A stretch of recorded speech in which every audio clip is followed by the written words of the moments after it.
The LPGA Tour had Caitlin Clark play. And the LPGA, fans, the event was taken over by the ominous crowd that made sure to go get angry at everything Caitlin Clark did and everything Caitlin Clark does and was ever going to do, and made it that she was the problem and not the solution. The LPGA just caused a storm, and the WNBA is one of them. Recently, LPGA invited Caitlin, who was furious. One of the most promising young stars is Clark. In basketball for women to participate in an exceptional event that attracted a sizable audience. The degree of enthusiasm is skyrocketing, and a new generation of admirers who embrace women's golf.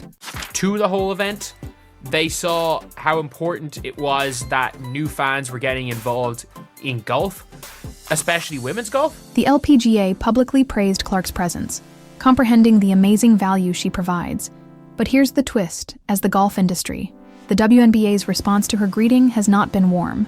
So why would the WNBA perceives Clark's good popularity be a sign of jealousy or anything more profound?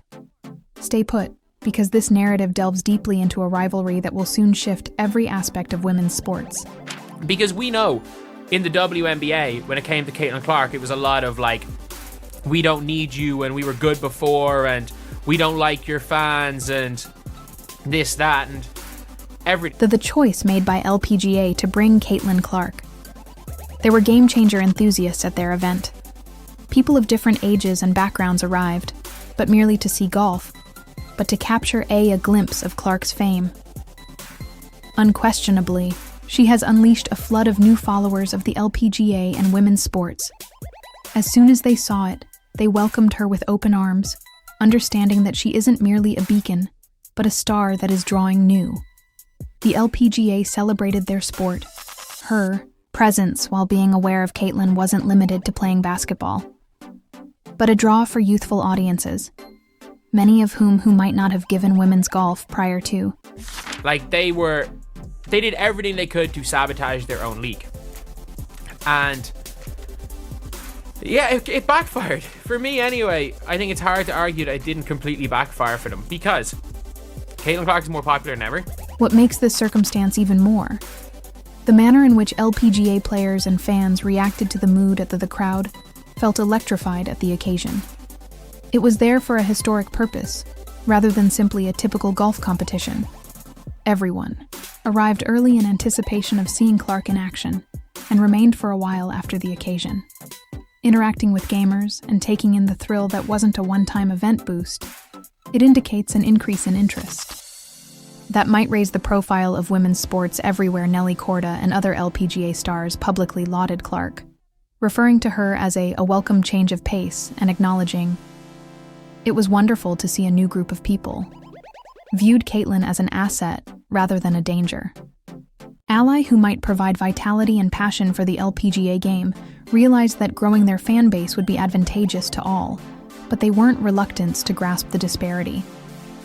Considering the WNBA, which has, sadly, I've been more defensive about, there's a perception of Clark's popularity that Caitlin is an example of a change that endangers the conventional dynamics of the league, rather than concentrating on the potential for cross-promotion or how her fame could increase the league's visibility, as some WNBA players perceive her fan base as an infringement on this way of thinking, but might be impeding the league's progress. Sports are changing at an important time, and leagues that fail to adjust run the risk of abandoned. The LPGA seem to comprehend that growth requires change.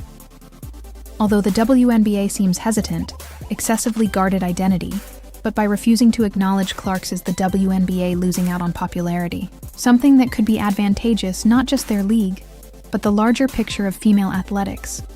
While the WNBA's unwillingness to truly accept Clark shows a whole different strategy instead, rather than applauding her capacity for unity. Sports enthusiasts worldwide, including some in the league, appear to regard her fame as a diversion, as though they're safeguarding a private club instead of a welcoming environment for all women's. This strategy is glaringly different for sports fans. In contrast to Open Arms May, the LPGA impede the long-term growth of the NBA.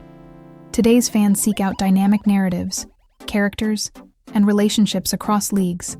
Through excluding someone similar to Caitlin, the WNBA risks showing up disconnected, from what contemporary sports audience desires in an effort to maintain their focus, they may be missing the opportunity to develop a larger, more active fan base.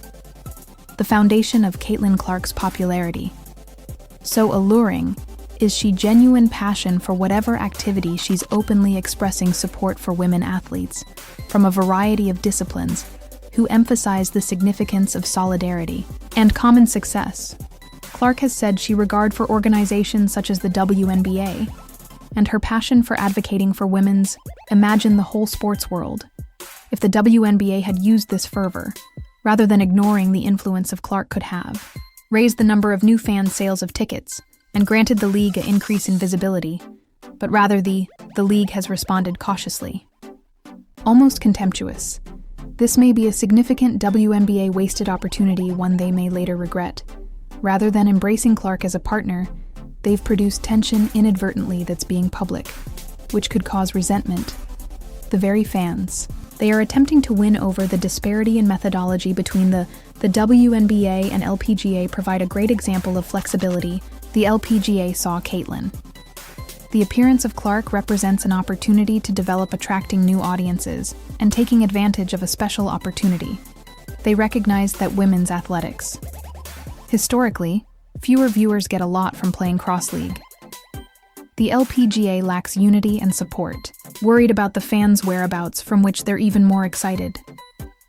Individuals are curious about their sport, and by collaborating with celebrities such as Clark, they are positioning themselves to draw in and keep those admirers around for a long time in. In contrast, the NBA's position appears to recommend that they take a look at Clark's popularity as a danger instead of an asset, rather than making money off of her. They appear to be focused on cross-sport appeal, keeping things as they are, which might not service them effectively in the changing sports industry. Landscape that the LPGA has encountered with Caitlin Clark ought to act as a template that other leagues can use to adjust to the times, as the WNBA's taking a protective posture could seem justified to people in the league are at risk, turning off supporters and slowing growth. If the WNBA and other leagues don't embrace stars with the ability to attract new audiences, they might discover that they are having trouble compete in a more sports world fans that are connected wish to observe unity, cooperation, and energy, particularly in women's athletics, where the leagues exchange challenges with each other.